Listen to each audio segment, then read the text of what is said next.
These are not scenes of some war-torn country or region.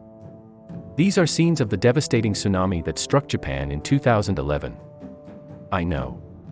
I was there as part of the search and rescue mission in the immediate aftermath. More recently, these are scenes of the recent devastating wildfire that happened in Hawaii, Maui to be exact. My sympathies to those who lost loved ones in these and similar devastating catastrophes. The one common element in these events and many more like them, is that regardless of whatever caused them, and other than the widespread devastation that they caused, is that most people that were not prepared to react in the first few minutes of the onset of the crisis, but still somehow survived, were left just as vulnerable, if not more vulnerable after the respective event than during it. Why? Simply put, they were unprepared. If you watched my previous videos on the rules of 3, the levels of evacuation, and paperwork, you would appreciate that the first 3 seconds without a safeguard influences your immediate and subsequent decision-making. Now imagine yourself in a similar situation. You have no preparedness plan. Instead, all you can do is shout to your family to grab what they can and make a run for it. Imagine also their current state of mind, an approaching destructive event. You are shouting and screaming. Their panic is now exponentially higher because of your panic. What do they grab? What do they take? Where is what? Now imagine a different scenario. You tell them to grab their emergency bags and bug out. Regardless of how many YouTube videos, including this video, you may watch on bug out bags, there is no such thing as the perfect bug out bag. As you progress from that maiden journey of buying your first bug out bag and packing it for the first time, and unpacking and repacking over time, or getting a new bag to start the process again, and as you continuously discover innovative new products or unearth old faithful products to replace existing items that you had packed, only you will find your perfect bug out bag, that is, until the next unpacking and repacking, or until you see a new bag that you fancy. So, what is this bug out bag, and why is it important? Essentially, a bug out bag is your quick grab portable, life insurance kit, that contains essential personal and survivability items which are considered critical to preserve your personal safety, and provide you with a predetermined level of self-sustainability for at least the first 72 hours following an escape from an assessed or materialized threat, or an evacuation from an emergency situation. A bug-out bag is also referred to as a go bag or an evacuation bag, but in terms of function and purpose, a go bag or an evacuation bag can only be regarded as a true bug-out bag if it meets the minimum 72-hour threshold in terms of packed contents. In essence, your bug-out bag is packing your existing life and your future life on your back. It is about giving you a predetermined advantage that you would otherwise not have had without a bug-out bag. That predetermined advantage is essentially focused on 3 priorities. The first is personal assurance, that is, whatever you have packed in your bag will provide you with a level of personal safeguard and assurance as it may relate to your identity, claim of ownership, and any other entitlement factor that you may consider vital to restoration and resumption of your life as it were prior to bugging out. The second is self-sustainability, that is, whatever you have packed in your bag will give you an ability to avoid any unnecessary threat and risk exposure in the immediate aftermath of bugging out. This may relate to the weather, sustenance, physical interaction, as well as any other factor that would warrant dependency and a subsequent increase in your personal vulnerability. The third is time, that is, certain critical items packed in your bag will provide you with the capacity and ability to survive by yourself, whether in an open or built environment, for at least 72 hours from the time of bugging out. The first rule in preparing a bug-out bag is that it must be fit for purpose. It certainly cannot be just any ordinary school backpack, and it definitely cannot be a set of Samsonite hand luggage cases. Your bug-out bag carries your most important documents and items for short-term survival. It is intended for evacuation and survivability for at least the first 72 hours following a crisis. It is not intended as a long-term survival kit, as this would probably break your back while lugging it around. In having a fit-for-purpose bug-out bag, you must also appreciate that its operational purpose is for you to use in an environment that is now no longer regarded as normal, and that other than yourself, that the bag itself will be equally exposed to that same environment. In making the choice for a fit-for-purpose bug-out bag, you will be faced with a variety of options ranging from backpacks sold at street stalls or flea markets, to those sold at the bigger commercial retailers, and tactical and sports shops, as well as online retailers. The issue of construction and quality is an important factor. Too often, people will opt for a cheaper bag, only for it to fall apart at the seams at the time when it is needed the most. Regardless of where you source your bug-out bag from, the first consideration must be its design and construction. Your bug-out bag must be a backpack that has 2 shoulder straps as well as a waist or hip strap for the sake of comfort and to ensure that both your hands are free when wearing it. Then it must not just look robust, it must be robust. It should be constructed from a durable and rugged fabric that can withstand the rough and tough, and it should offer a level of water resistance. The construction must be of good quality and resistant to tears on the stitching, especially along seams and zippers. Whilst the size of your bag is important, also important is the carry comfort it affords. A well-designed bag will, as part of its design configuration, have a padded waist strap that will bear the brunt of the bag weight without being abrasive to your hips. A bag with a mesh back panel affords better breathability at the point where the bag sits on your back, as this allows for dissipation of your body heat whilst on the move. Critically, the bag must offer easy access to contents without having to stop and empty the whole bag just to find one item. This means there should be a high level of design versatility with various pockets and organizational compartments that will offer compartmentalization of items and quick access to items when needed. Another design factor would be whether you want a technical backpack or a tactical backpack. Without going too deep into the differences, a technical backpack is essentially a hiking backpack designed to be comfortable and light for trekking and expeditions. The framing of these backpacks assists in weight distribution.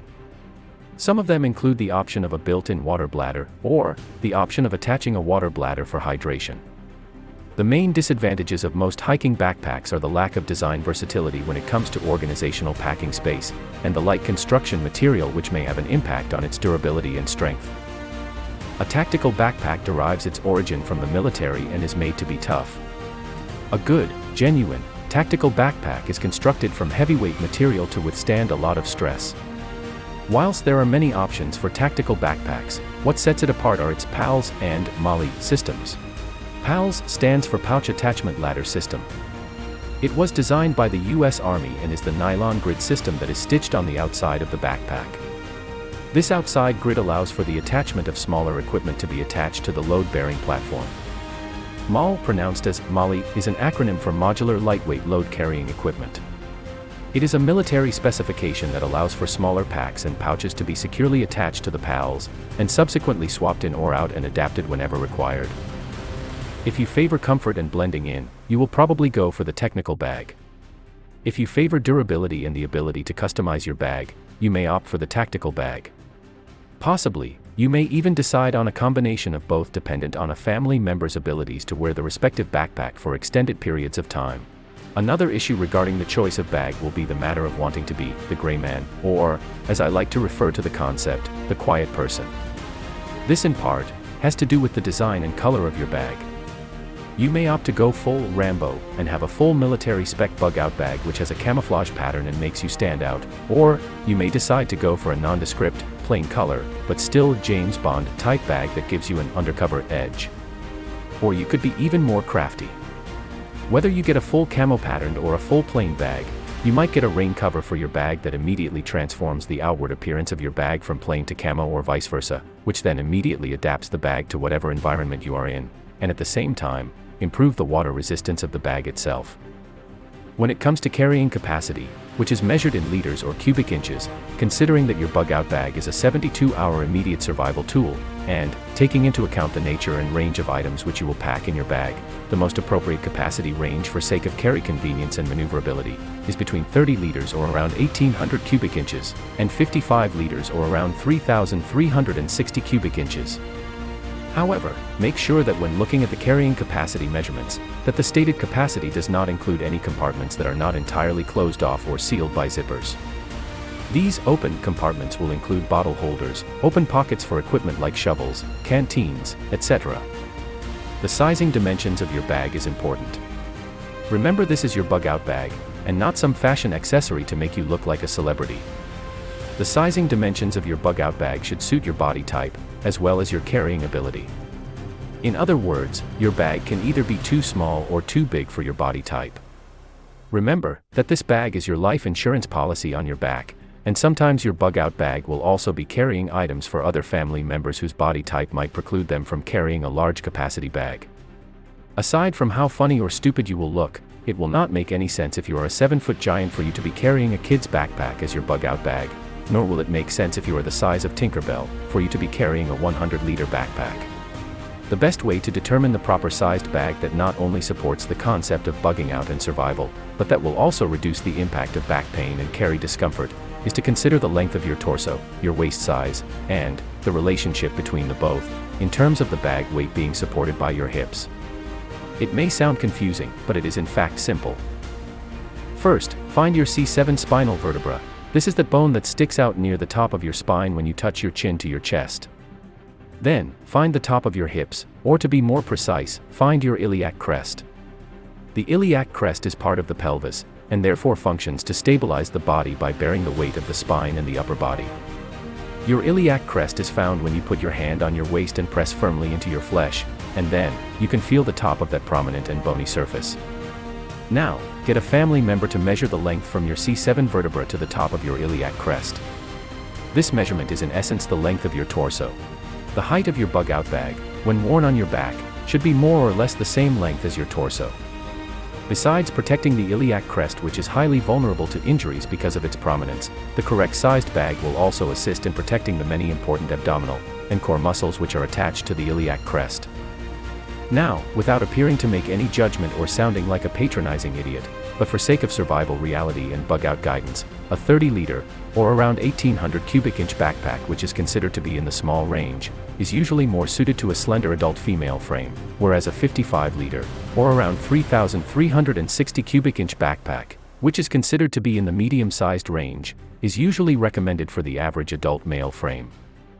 This choice will obviously be determined by the wearer's strength and ability to carry an almost permanent added weight load with relative comfort over long and unpredictable terrains. You can decide on a lower capacity, especially for younger members of your household.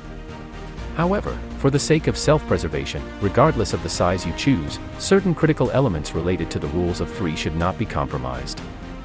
In other words, no individual family member's bag should fail to meet the 72-hour bug-out bag qualification threshold. Although I am still going to cover the essential and critical items that you must and should have in your bug-out bag, the anticipated carry weight is also a factor when it comes to choosing a bag. You can easily decide to choose a bag where you pack everything but the kitchen sink. However, unless you are Hercules or another legendary mythical strongman, you will not help anybody, and especially not yourself, if your bag weighs a ton. Remember that the purpose of the bug-out bag is for evacuation and your immediate 72-hour survival, and not necessarily medium or long-term survival. Your bug-out location and survival strategy should take care of the medium to long-term survival needs. The anticipated bag carry weight to your body weight ratio is an important upfront factor when choosing a bag. You may already have the perfect bag that makes you look like a Rambo with a Chuck Norris complex, and one that matches your torso length, but if its construction is unable to carry the anticipated weight, then it is in fact nothing more than a waste of money. Ideally, the packed weight of the bag should not be more than 10% of the wearer's own weight. Simply put, whether you are a 80 kilograms or a slender 55 kilograms person with more six-packs than a liquor store fridge, or whether you are 120 kilograms person that makes a 14-pound sledgehammer look like a toothpick, your bug-out bag should not be more than 10% of your body weight when packed. Explosive strength is one thing, stamina, endurance, and ability to carry 10% of your body weight over unpredictable terrain and long distances is another. Remember, once that bag goes on your back, you are certainly not going for a walk in the park. Your bug-out bag must be able to take the knocks and bruises that will be expected during a bug-out. Your bag must be able to operate in whatever harsh environments you operate in, and still have the ability to protect what is inside the bag. A good bug-out bag should also serve as a complementary protective skin that has your back and becomes part of you when you carry it. Also remember that regardless of what people, including myself, say, there is no such thing as the perfect bug-out bag. Only you, or that family member that is comfortable with the bag chosen, has packed that bug-out bag by themselves, and carries it on their own back, will know if it is perfect or not. In the next video, I will begin to cover the essential and critical items that must and should go into your bug-out bag. Subscribe to the South African Prepper. Like and share my videos with your family, friends, and colleagues since we are all in this together. Here you get real information, and fact-based insights and guidance. I don't do opinion or BS. Preparedness is not a hobby. It is a way of life that could save your life.